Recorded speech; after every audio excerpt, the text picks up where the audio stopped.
Good morning, I'm Vidi, and this is Grandma's Kitchen. And today we're bringing you an amazing pineapple cake. It's a very simple no-bake recipe that gives you a creamy and super delicious cake.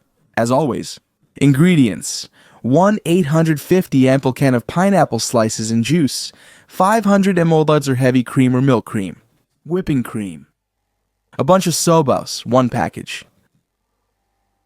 We're looking for roughly this size. If you can't find them, you can use another type of sponge cake that would also work, even muffins. 7 sheets of unflavored gelatin, neutral gelatin. And caramel. That's all, folks. With that, we have everything needed to make our cake. As always, I'll also leave them detailed for you below in the text box. Or pause, grab paper and pen, and copy them from the screen however you like. Let's start the recipe, and the first step is going to be to hydrate our gelatin sheets in cold water. I leave them for a little while, about 10 minutes or so, and that way they hydrate perfectly. In the meantime, let's move on to another step. We pour the cream, the 500 ml of cream, which in many places is called whipping cream or milk cream. And to this cream, we're going to add the juice from the can of pineapple, all the juice. Here we go. We open it.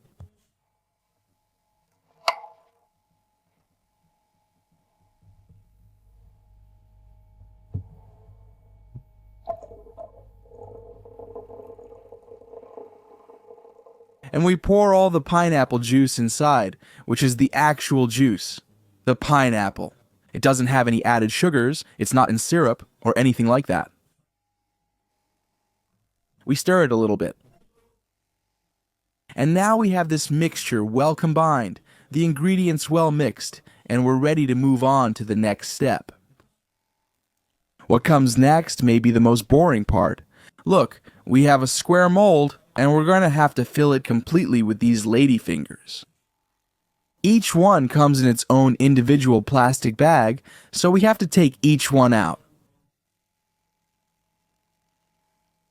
Remove the plastic, remove the paper, being careful not to break them, not to let them crumble. And like that, one after another. I assure you that you need a lot of them. Come on, let's keep going with the next one, and so on. I'm not sure how many we need, but it's probably 20 or 30 units depending on size. A lot. Because inside the mold, we're going to make 3 layers with these sponge cakes. If you have bigger sabaos, then you'll need a lot fewer, even with those sabaos pasiegos, which are delicious. 3 or 4 per layer is enough. Well, we've created all this pile of plastic in no time, which is silly, so we're going to save it to recycle it. We have to take care of the planet. Friends, come on, let's keep going. And I already have a whole bunch. As you can see, now I just have to remove the paper from these 3. In the back, you can see my entire pile. Getting ready to use as soon as we start filling the mold. Well, I'm stopping with this one. I think I have enough, and if not, I'll peel another one. Alright, the mold. We're going to add liquid caramel. This caramel will help keep the cake from sticking, and on top of that, it'll give us a really cool golden color. I have this habit of pouring it on the sides and letting it run down. That way, the whole mold gets coated well, so I'm going to cover all 4 sides.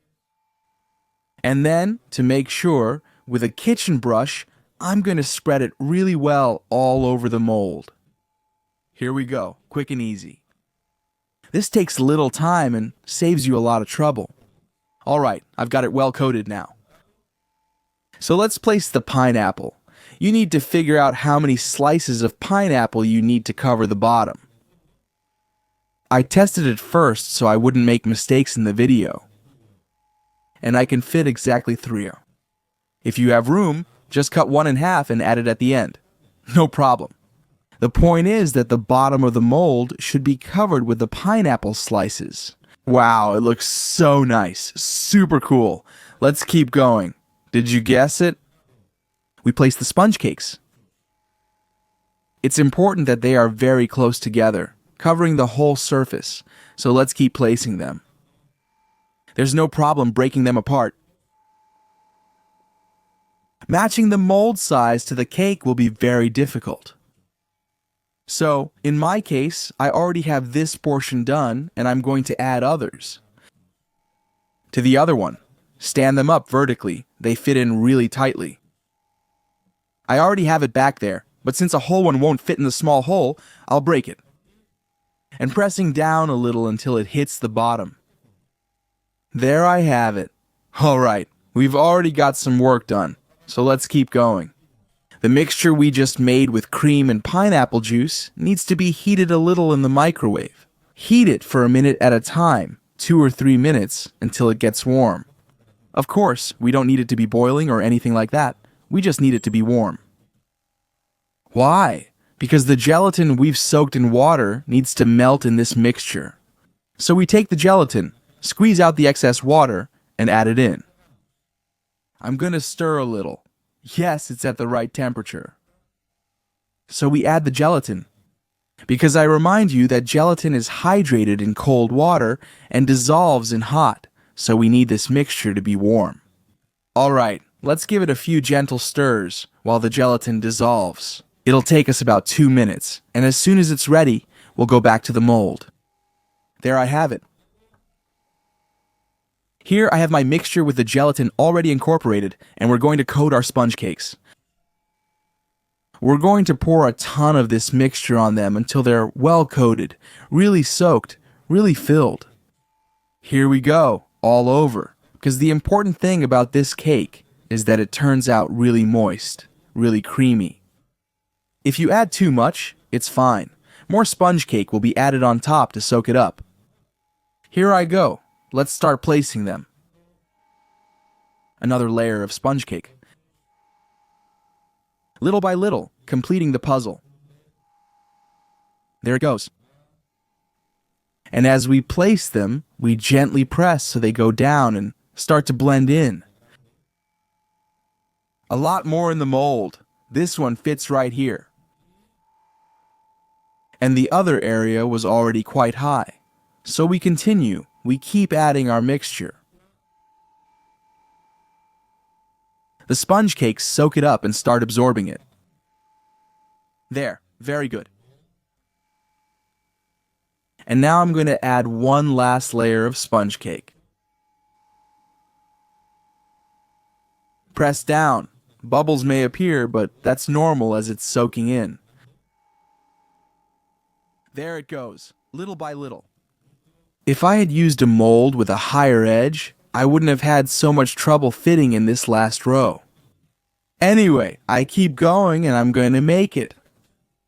Alright, we cut this one in half to place it here. And here, and I have the last little piece left. I'll cut another one again. Here. And in that corner, a tiny little piece will fit right in. There it goes. Okay, I've got it now. And what are we going to do? Have you guessed it? We're going to water it again with our mixture. Well, since I use this tiny mold, I'm going to press it down a bit with the fork to make some space, so it soaks in faster. Come on. Pour slowly to avoid overflowing, and letting the cake gradually absorb it. Here it goes. The truth is, this recipe is really easy, and we end up with an amazing dessert. Soft, creamy, and fresh, with the flavor of pineapple, and at the end, that aftertaste. It's really good. Well, I'm going to crush it again. With a fork, so that it fits inside the mold, because I went a little overboard. Well, it's okay, because this will thicken when it gets cold, so I'm not going to complicate things. Inside, the dessert goes into the fridge, and we'll let it chill for at least 4 hours. What does the gelatin maker suggest? And after 4 hours, we should have our pineapple cake without an oven ready, right? Tip: We're going to use a wet knife and run it all around the edge of the mold. This way, it'll come off much more easily. On the count of 3, we flip it over. I'm going to press down on the mold from above to make sure it comes down, so it unmolds without a problem. Just a little pressure. Here it goes. Crucial moment. And yes, it came out perfectly. It looks incredible, and I can't wait. I'm going to share my favorite overhead shot, the helicopter view. Here it is. My 3 slices of pineapple. That juicy side with several layers. Incredible no-bake pineapple cake. Very easy and super creamy. I'm going to give it the final touch with caramel. Some lines of caramel that look fantastic on it. And now, our recipe is ready. If you enjoyed it, please like, subscribe, and turn on notifications to get updates on new videos. And why not? Follow me on Instagram? Great.